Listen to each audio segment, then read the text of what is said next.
of age by Paleowriter. Chapter 5. I am a bloom! Applejack screamed, scowling up the Ponyfield Street toward them. Oh, like Celestia, your slave! Spike moved out of the way as Applejack ran past, scooping up her kid sister into a hug. Oh, Applejack, I'm sorry if I made you nervous, Appleblossom said. Nervous? Applejack stepped backwards, pulling back to look the filly in the eyes. Try terrified! Where in tarnation had you been? It's a long story, Twilight cut in. The important thing is that she and Scootaloo are safe now, as is Spike. Yeah, but... Scootaloo began, throwing a glance back in the direction of the Everfree Forest. What is it? Applejack asked. Sleeveless Mason! Applebloom sobbed. Because of me, Spike added, guilt coursing through his little dragon body. Because I failed Rarity.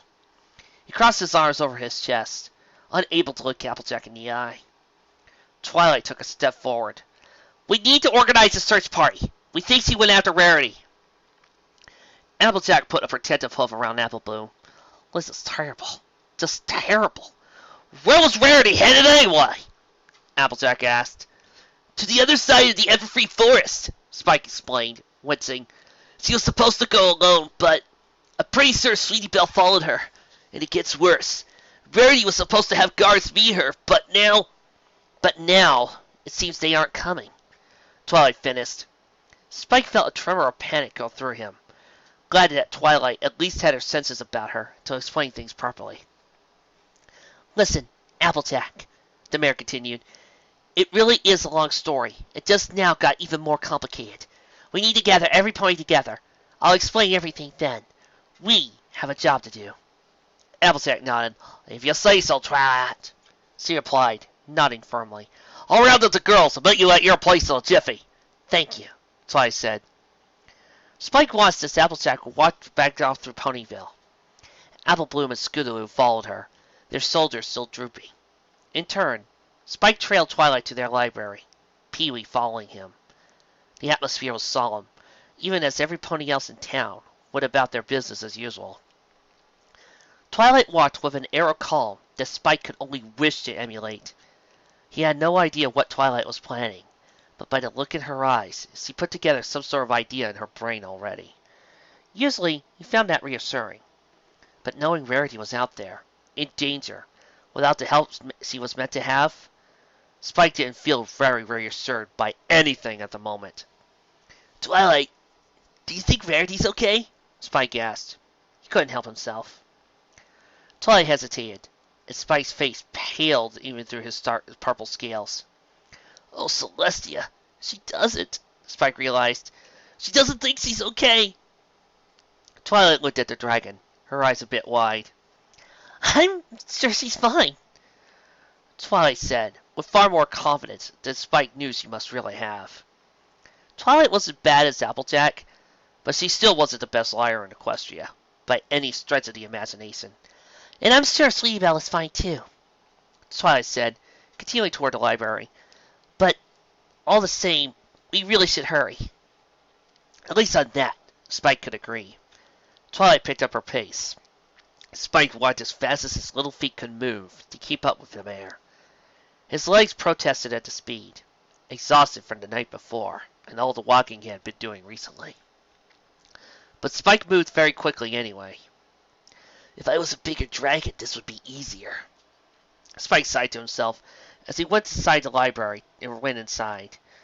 Twilight walked straight through the first room, past the bookshelves, while Spike leaned against the wall inside, panting a bit. As fast as he could run, it would never be as fast as Twilight or the others. He was just too small. Too small. Too small to help Rarity? A little voice nagged down from the back of his mind. You don't have to be. You know how to grow bigger. Spike slammed a fist against the wall behind him. No. No way. He'd never grow like that again. He'd never grow so fast that he forgot everyone and everything he cared about. He wouldn't. Spike looked down at his two small feet under his baby fat belly. All the same, it'd be nice to grow at least a little. Situations like this just highlighted how tired he was of being treated like a child, and continually looking like one too. He couldn't remember the last time his height had changed. Well, other than that awful day. Spike clenched and unclenched his fist. He watched Twilight race around the library, gathering materials. They'd grown up together, him and her. Somehow, though, Twilight had grown more than he had. Spike narrowed his eyes. "Stop it, Spike!" he told himself. "Better to not grow at all than to turn into some kind of monster again. Maybe this is how it's supposed to be. Maybe us dragons just age a little slower than ponies." But there was still the matter of his bizarre birthday growth spurt. Spike shook his head, leaving the wall and walking up the library stairs where Pee-wee had flown earlier. He didn't have time for these thoughts. He needed to pack. "I'm pleased to properly meet you, Lord Magnet," Rarity said, dipping her head out of respect. "A duke?" She had no idea. Next to her in the meadow, her sister bowed slightly too. Just a brief moment after Rarity did. The sea serpent put a hand to his cheek, turning and blushing. "Oh, no need to be so formal. I consider you a man. Please, call me Stefan," he insisted. Rarity smiled, glancing back at him. "Very well then, Stefan," she said. "I am ever so honored to be in the company of such a high-ranking official as yourself." She kept her face pleasant, despite wanting to wince in horror as she realized what the state of coat and mane she must be. She had been sleeping in the grass after all. Rarity was also fairly certain she still had mud on her face from the Everfree Forest as well. Oh dear. "Please excuse my appearance and that of my sister," Rarity apologized. "We have been traveling, you see, and had we known we'd be meeting a duke, we would of course tidy ourselves up for the occasion." "Rarity?" Belle asked, as Stephen Magnet scoffed at the mere suggestion that Rarity didn't look anything less than fabulous. "Yes, sweetie," Rarity asked. How do you exactly know the Duke of Sea Serpentina?" Belle blinked up at her sister. "Why, she rescued me from a terrible fate, of course," Stefan replied for Rarity. "You did?" Belle asked, raising an eyebrow. It was Rarity's turn to feign embarrassment. "Oh, really now, Stefan, it wasn't all that much," she said, waving a hoof toward the sea serpent. "Oh, it was!" Stefan insisted. "Why, without you, I would have been half-mustached for goodness knows how long! How could I face anyone in the royal court like that?" "Half-mustached?" Belle asked, looking up at Stefan's fully mustached face. "Oh, yes, it was a tragic tale," Stefan said. "I'll never forget the day. A little cloud of smoke came rushing at me from out of nowhere, and suddenly, poof, half of my glorious mustache was gone. Gone! Oh, good fight!" Stefan put the back of his hand to his forehead dramatically. But Rarity's heart swelled for the sea serpent. A tragic tale indeed. "But then," Stephen gasped, turning his claw out as if peering into the distance, "from the midst of the forest came a savior! A lovely young mare," he said, gesturing to Rarity with gratitude in his eyes. "She most graciously offered me her tail in place for a missing moustache, and ever since that day I had sung her praises to all the high courts of Serpentina. A pony who understands the important things in life." "You gave him your tail?" Belle asked, her voice quaking in surprise. "I don't remember you being tailless." Rarity laughed, actually, and truly embarrassed by that point. Oh, sweetie, it grew back very quickly." "But why did you give him your tail?" Belle asked. "I mean, I get not wanting to walk around with a half a mustache," she said, looking up at Stefan. "But why not shave the other half off, so both sides can grow back together evenly?" Why? Stefan gaped at the filly. Rarity's eyes flew open wide. "Sweetie Belle, do you hear yourself, young lady? To lose just one half of such a magnificent mustache was bad enough, but to even suggest losing both halves, you cannot be serious." "No, she cannot," Stephen agreed. Belle looked mildly terrified. As both the sea serpent and her big sister glared down at her, she went, "Well, it's good that I wasn't serious, right? Didn't you get the joke? I was just joking." She covered quickly. Rarity watched her sister carefully. She obviously hadn't been joking, but she did have at least the good graces to act as she was, for Stefan's sake. That was a start for at least. While seeing Belle's suggestion had been perfectly reasonable, the filly clearly had no idea how much a mustache mattered to Stephen's self-identity. It seemed that Belle needed a lesson in the art of sensitivity at some future date. Rarity followed that thought away, looking up at Stefan and hoping her sister's slip-up hadn't completely ruined the report. "A joke?" Stephen asked slowly. "Oh, a joke! I see! Well, that's different then," he said, scooping Sweetie Belle up and giving her a nookie. "What a wonderful gift! Having such a sense of humor!" He laughed, and Rarity couldn't help but laugh a little too. However, her laughter was more out of relief and amusement at Sweetie Belle's uncomfortable expression as her mane got tousled by a giant reptile. "Nice save, Sweetie Belle," Rarity thought to herself in approval. Stephen Magnet set a dizzy-looking Sweetie Belle back down on the ground and beat at Rarity. "I do ever so like your sister! She's more than welcome to join us on our trip back to my home waters!" Rarity blanched a bit. Sweetie Belle, on her assigned mission to stop a war? Rarity went completely still, processing the idea. She could no way see this ending well. "Green!" Sweetie Belle exclaimed, using one hoof to straighten out her mane. The filly grinned at Rarity. Rarity held back a groan, doing her best to maintain an air of sophistication around the Duke. Stopping this war depended on her making a good impression on the sea serpents and later, the dragons. However, with Sweetie Belle along for the ride. "Sweetie Belle, I think it may be best if we get you home, dear," she said tentatively. "This is a dangerous mission after all." "All the more reason I should come along!" Sweetie Belle exclaimed. "That's the stupidest thing I've ever heard!" Rarity wanted to say. She gave her sister a stern look. "I'm not sure I follow your logic," Rarity said instead, mindful of Stefan behind her. "There is no safer place in the world than the center of Sea Serpentina," Stephen said. "Isn't your country currently at war?" Once again, Rarity held back from saying what was really on her mind. "I'm sure Sea Serpentina is lovely," Rarity said delicately, "and quite well protected," she added. "But given your current international predicament, I'm not sure it is the best place for my baby sister to visit."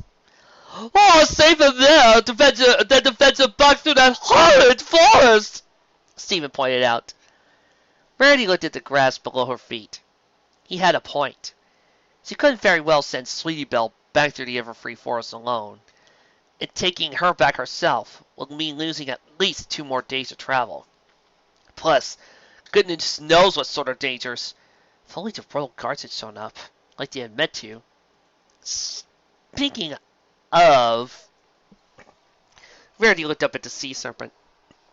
"Stephen," she began gently, "not to pry, but wasn't I supposed to be accompanied by your kin by the equestrian royal guard? Why are you here to fetch me instead of them?" The sea serpent dropped his skinny arms to the side. "We haven't heard from them. They were meant to send word to us at the check-in point last night, but never did. The others said we should wait longer, but how could I leave a lady like yourself out here just all alone? I had to come find you." Rarity's mind reeled. The guards hadn't checked in. She could think of a few different reasons that they may not have checked in. But to both not check in and to not reach the medal on time? Well, Shining Armor didn't run a guard that wasn't punctual. There was little doubt in her mind that her guards had to have run into trouble. Big trouble. Oh dear. Rarity gave herself a brief shake of her head. She couldn't let herself think too much about it. "Thank you, Stephen," she said to the sea serpent. "That was quite thoughtful of you." Stephen glanced around. "I do suggest we get going now, oh generous one," he said in reply.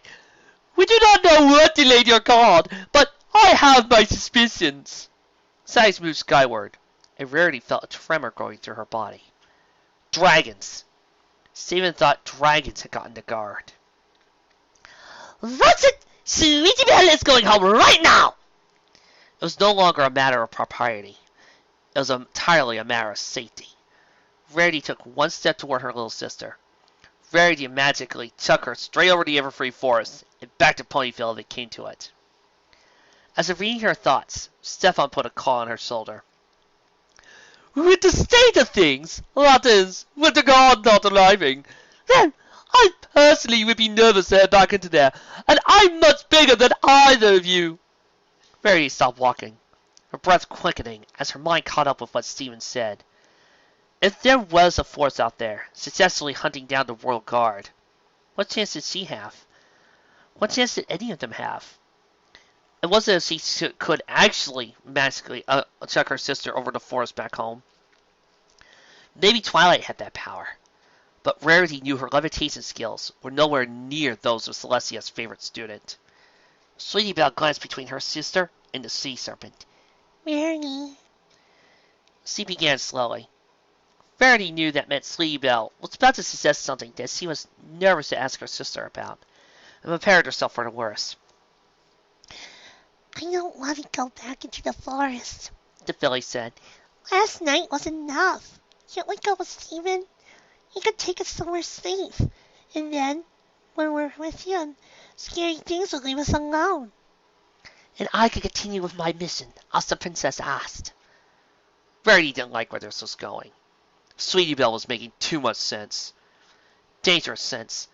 Stefan would be like a shield of safety from most perils, just by his size. A light went on in Rarity's mind. All right, one last tactic. Stephen, is there any chance you could swim us back to the Everfree Forest on that river we found you last time? I would really like to get my sister back home to Ponyville. Then I would happily accompany you to your country. Stephen hesitated. It would be a bit of a detour. Rarity put on her best pleading eyes, blinking up at the servant. But I would be willing to sacrifice a day if it give you a piece of your mind. Stefan added. I did bring a rod for your use, after all. Rarity beamed. Thank you, Stephen. Sweetie Belle looked warily back at the forest, tense as the thread caught properly in the sewing machine. Rarity feared she would argue further. Instead, the filly kicked a rock across the ground. Stupid forest, was all she said. Piggy jumped down in the library, attempting to catch Rainbow Dash. The Pegasus flew over her head, dipping every other moment in the air and laughing hysterically. As I was saying, Twilight glared at the two of them, I can't imagine why Princess Celestia didn't ask us to help with this covert mission into the middle of a war zone in the first place. But she is asking now. Applejack caught loudly, caught Spike's glance, and rolled her eyes at Pinky and Dash. That got Spike snickering a bit, despite his nerves. Yeah, no problem. Rainbow Dash waved a hoof at him, dodging another Pinky's leaps. I mean, seriously, how many times have we seen Equestria by now? This is gonna be a cakewalk. Yes? Pinky stopped jumping. Instead, throwing her hose to the face. I love cakewalks! Pinky, Twilight warned. It won't be that easy, Rainbow Dash. Rainbow Dash is just being facetious. That's what it's... Pinky asked, blinking at Twilight. It means I was being super fast, Rainbow Dash explained, before Twilight had a chance to respond. Seriously, Pinky, do you never read? Actually, Twilight said, facetious means... Spike stabbed his foot. Could we maybe stop with the language lesson and get on going with the plan to save Rarity and Sweetie Belle? He asked. He knew Twilight, and she got off on a teaching tangent. They'd never get the conversation back on track. Twilight looked down, startled. Oh, right! Yes, where were we? Something about an ancient scroll given to dragons to rise to sea serpent territory? Applejack supplied. Right. Twilight nodded.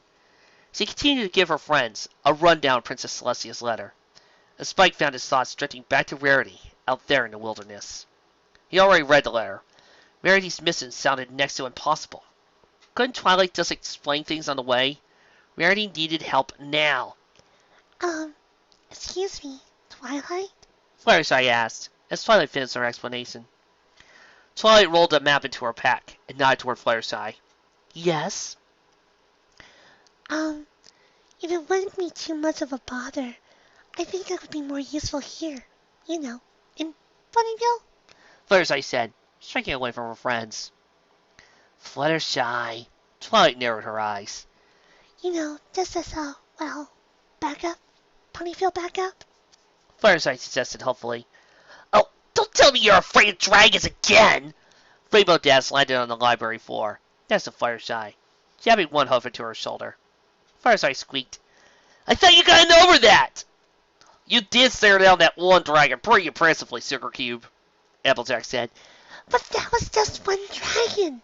Fluttershy flew up backwards a couple of steps, away from the other ponies.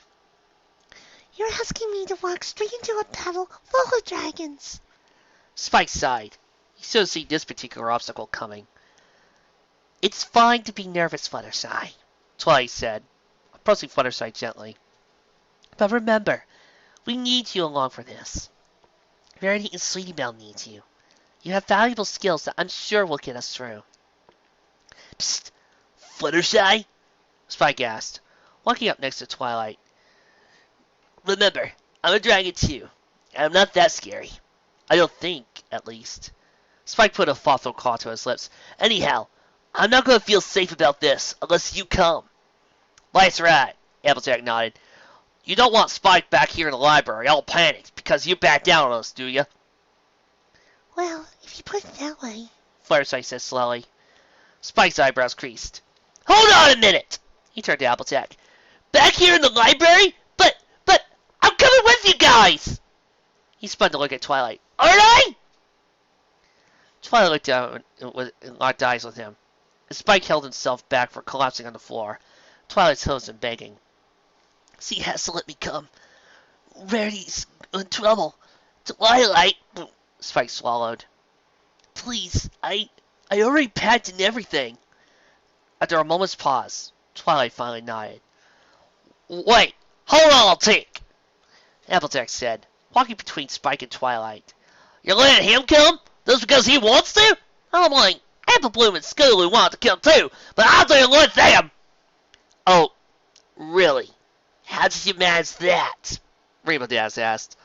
Yeah, seriously, Twilight cocked her head. They're pretty resourceful.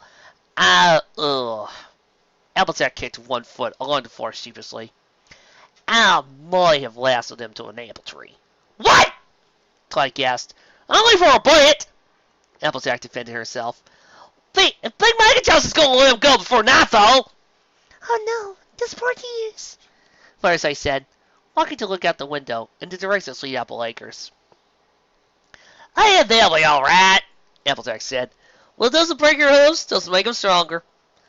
Well, no ponies last like me to a tree, Spike said, grabbing his packed bag and moving as far away from Applejack as possible. I already made arrangements for Cheerily to watch Pee-wee and everything. Spike, Twilight started. How could we leave Spike behind? Pinkie Pie asked, putting a hoof on Spike's shoulder as he accidentally backed straight into her. He has to come.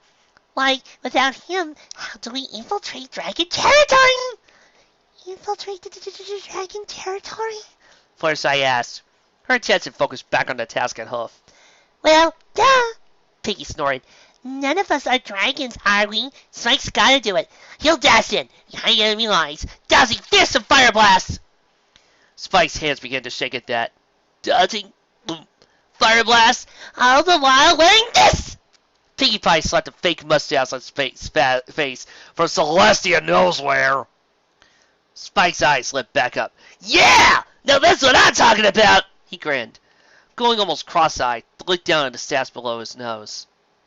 Twilight maxed it off his face before he managed to focus his eyes on it. That's enough, she said. This is serious. Spike's shoulders drooped. Spike, I was going to say earlier that of course you're coming, Twilight said. Spike sucked in a disbelieving breath, staring at Twilight.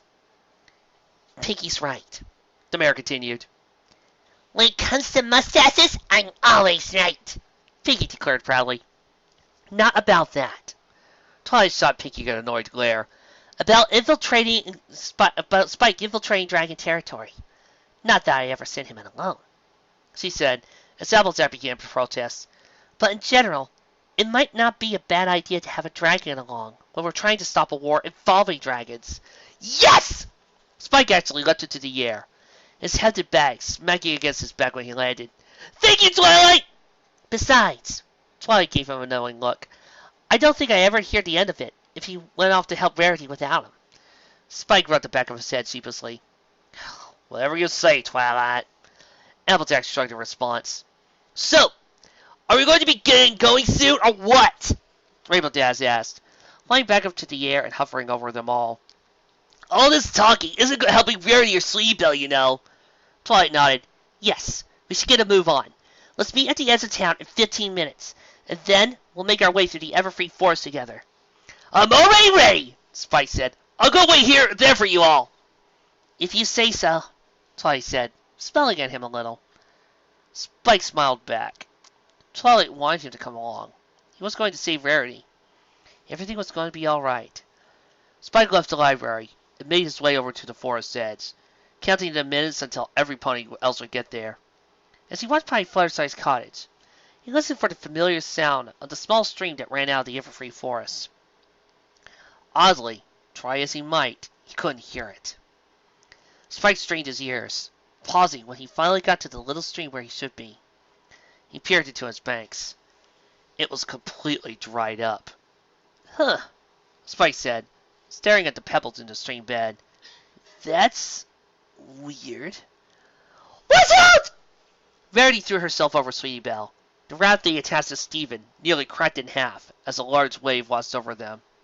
Careful back there! Stephen called out, dancing as rock after rock hurled toward them from the air. The river they had been traveling rapidly dammed up, and Stephen made a rushed 180 turn, swimming speedily back upstream. Hold on, sweetie! Rarity said. Her little sister screamed as another rock just barely missed them. Both her and her sister were completely drenched, but that was of little matter to Rarity at the moment. Stephen, please, be careful!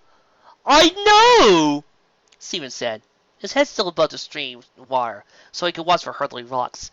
I'm so sorry, but I'm going as fast as I can. Rarity and Sweetie Belle shrieked again, as a particularly large boulder smashed into the bank next to them, cascading water over them once more. Who's attacking us? Sweetie Belle asked. Rarity looked up, only for a moment as another wave of water washed over them. But the moment was all she needed. Huge beast, leathery wings. Dragons! Rarity gasped.